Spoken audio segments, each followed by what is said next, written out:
Question 11, match the list 1 to the list 2, choose the correct answer from the codes given below.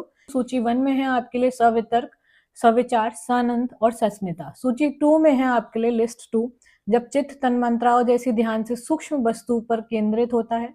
Option 2 है जब चित्त ध्यान और एक और भी सूक्ष्म विषय पर केंद्रित होता है जो आनंद उत्पन्न करता है, जैसे इंद्रियां।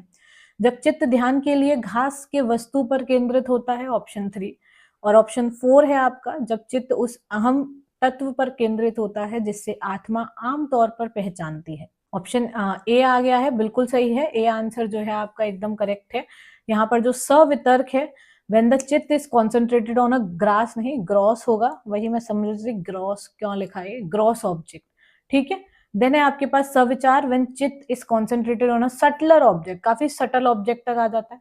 सानंद क्या है, व्हेन चित्त is concentrated on a still subtler object of the meditation where produce joy like the senses. और लास्ट सस्मिता, व्हेन द चित्त is concentrated on the ego substance when self is generally identified. ठीक है, ये कुछ समाधि के प्रकार हैं। पहली होती है आपके पास सबीज समाधि, जो कि विद सीड होती है। इसी में समाधि में पहला होता है संप्रज्ञता, दूसरा होता है असंप्रज्ञता। संप्रज्ञता में आपका आता है सवितर्क, सविचार, सानंद और अस्मिता, जिसके बारे में अभी हमने पढ़ा। सवितर्क से हम क्या करते हैं, निर्वितर्क की ओर बढ़ते हैं। सवितर्क मतलब वितर्क, तर्क या फिर वितर्क, जो भी हमारे दिमाग में बहुत सारी बातें चल रही हैं, उस तर्क वितर्क से हम विचार की तरफ जाते हैं।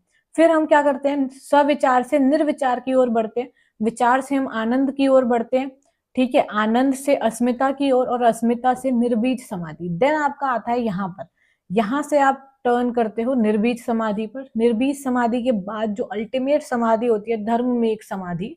देन जो लास्ट है आपका द एंड गोल, केवल्य।